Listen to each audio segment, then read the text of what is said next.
Assalamualaikum warahmatullahi wabarakatuh. Saya Kemal Angga Kusuma dan Kaila Agtasya dari kelas 11 TIPA 1 akan menjelaskan tentang sistem organ pencernaan di dalam tubuh manusia.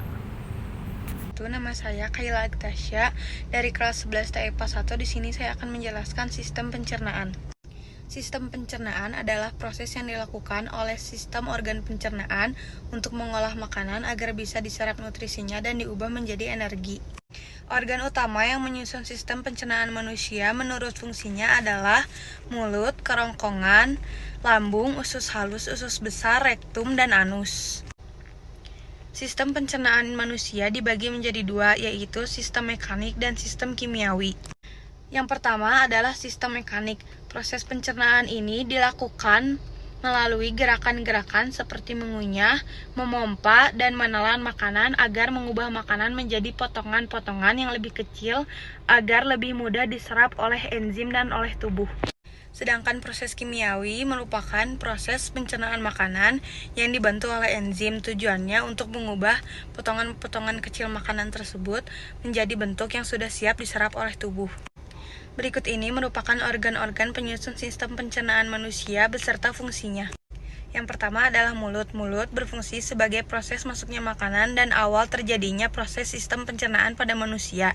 Ini dikarenakan di dalam mulut terjadi proses mekanik yang dilakukan oleh gigi dan proses kimiawi yang dibantu oleh enzim amilase. Gigi berfungsi untuk menghancurkan makanan menjadi potongan yang lebih kecil agar memudahkan enzim amilase untuk bekerja. Yang kedua adalah faring dan esofagus. Faring atau tenggorokan merupakan saluran pencernaan yang menghubungkan rongga mulut ke kerongkongan atau esofagus. Makanan yang ditelan oleh mulut masuk melalui faring atau tenggorokan menuju kerongkongan atau esofagus. Pada dinding esofagus terjadi proses peristaltik, yaitu proses meremas-remas makanan dan mendorong makanan menuju lambung. Yang ketiga adalah lambung. Di dalam lambung akan terjadi proses pencernaan kimiawi.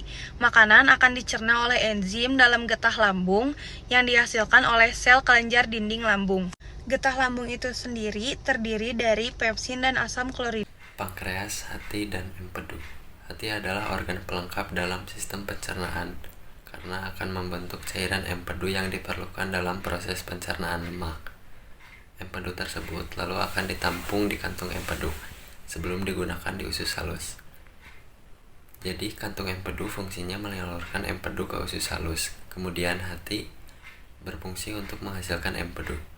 Nah, kalau pankreas berfungsi untuk memproduksi enzim pencernaan untuk mencerna karbohidrat, protein, dan lemak di usus halus. Selanjutnya, usus halus. Usus halus merupakan organ pencernaan yang terletak di antara lambung dan usus besar. Bentuknya berupa saluran dengan panjang sekitar 670 cm sampai 760 cm. Nah, usus halus dibedakan lagi menjadi 3 bagian, yaitu duodenum, jejunum, dan ileum. Duodenum atau usus 12 jari berfungsi sebagai tempat pencernaan makanan secara kimiawi. Selanjutnya usus besar. Usus besar adalah organ pencernaan yang terhubung dengan usus halus. Sisa makanan yang tidak bisa dicerna dan diserap tubuh lalu akan diteruskan ke usus besar. Ini karena usus besar berfungsi untuk membusukkan sisa makanan tadi untuk membentuk feses dengan dibantu oleh bakteri Escherichia coli. Nah, di usus besar terdapat beberapa bagian, yaitu kolon dan rektum. Yaitu kolon sebagai tempat pemadatan feses atau penyerapan kembali air dari zat sisa makanan, dan rektum sebagai tempat menyimpan feses sementara waktu.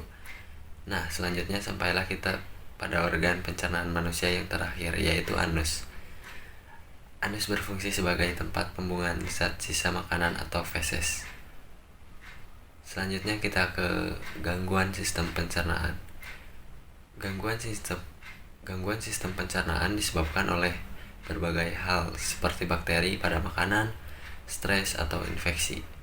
Contoh gangguan sistem pencernaan pada manusia diantaranya sariawan disebabkan oleh luka tergigit, kekurangan vitamin C, dan lain-lain.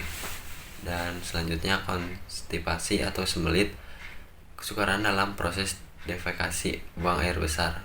Selanjutnya diare, feses yang sangat cair akibat peristaltik terlalu cepat. Selanjutnya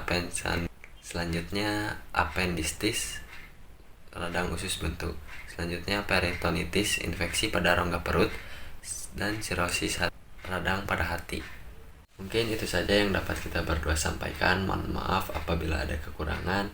Sekian dan terima kasih. Wassalamualaikum warahmatullahi wabarakatuh.